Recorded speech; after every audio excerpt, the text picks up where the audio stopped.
FM الإذاعة الجمهورية الأولى في القيروان.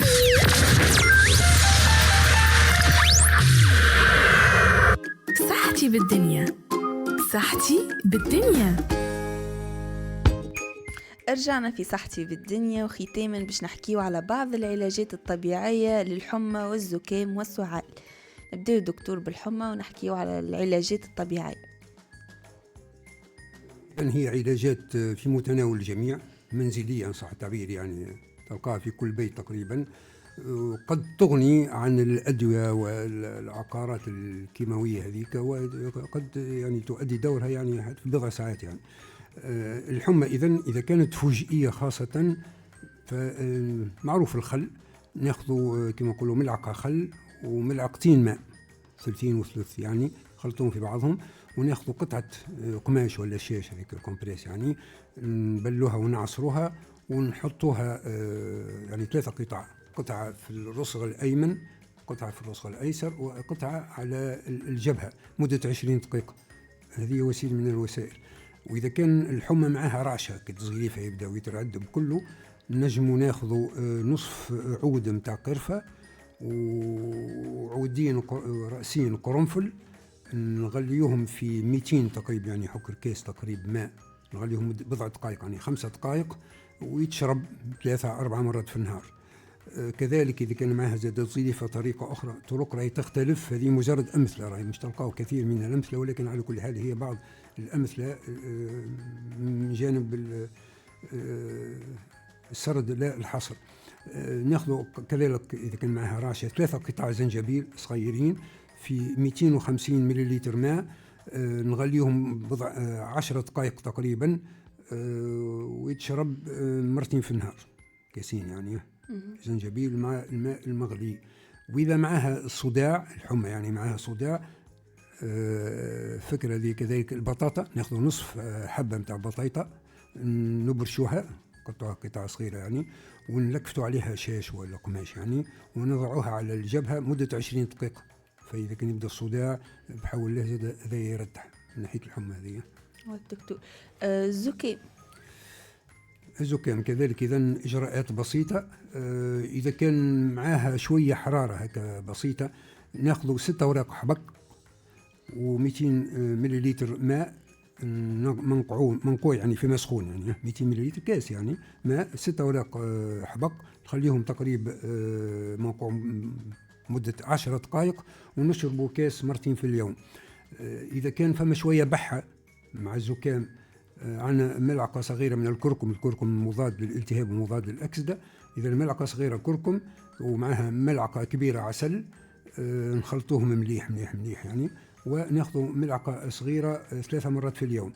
إذا كان معها احتقان أنف مع الزكام، يعني انسداد وما ينجمش يتنفس، ملعقة كبيرة نتاع زعتر، وهذه تصلح كذلك حتى لالتهاب الجيوب الأنفية. إذا الملعقتين كبيرة متاع زعتر متاع ماكلة، يعني في لتر ماء يغلي ثم يستنشقوه، اللي يحط يعني يبقى على قدام فوق الآنية، يرد بالك يحرك روحه من البخار، معناه يقربش ياسر، ويغطي على راسه منشفة مثلا، ويقعد يستنشق مدة 10 دقائق مرتين في اليوم. إذا كان يحس كذلك التهاب في الحلق، ياخذ بصلة يقصها شرائح وملعقتين كبيرة عسل، يخليهم هكاك تقريبا مدة 12 ساعة يتنفقوا معنا باش يسيبوا قوتهم، وياخذ ملعقة كبيرة 3-4 مرات في النهار من الخليط هذاك بين العسل والبصل. كذلك ممكن نرجعوا للحبق، نرجعوا ناخذ 6 أوراق حبق ومعاهم ملعقة صغيرة ملح، نغليوهم ونشقوهم كذلك كيف كذا. بالنسبة للزكام الثوم ما نسويش زاد كيف نجموا ناخذ فص ثوم وملعقتين كبيرة متاع عسل، نخليهم زاد يتنفخوا، فص ثوم نهرسوه بالطبيعة ونتنفخ 12 ساعة، ثم ناخذ ملعقة صغيرة 3-4 مرات في اليوم. هذا بالنسبة للزكام. والسعال دكتور حسب نوعية السعال نقترح يعني بعض حلول. القرفة والميرامية، ناخذ قطعة صغيرة من القرفة، عود صغير قرفة، وملعقة صغيرة من الميرامي، يعني تقريبا 6 أوراق إذا كان نحسبهم تقريبا. ننقعوهم في الماء السخون مدة 10 دقائق في 200 ملل، يعني في كاس ماء تقريبا، ونتناولوه بعد العشاء يعني في الليل. كذلك قطع زنجبيل طريقة أخرى، ومعهم قطع زنجبيل نغليوها في الماء في كاس ماء تقريبا 200 ملل ماء، ومن بعد نطفيه بعد كل 10 دقائق، ونعصروا نصف ليمونة تقريبا ونشربوها كذلك في المساء. السعال يبدأ في الليل خاصة. ناخذ ملعقة كبيرة من البابونج لأنه يهدي، هو بطبيعته يهدي نفسانيا ويهدي كذلك السعال. في ليمونة معها في 250 ملل منقوع مدة 10 دقائق، ونشربوه قبل النوم.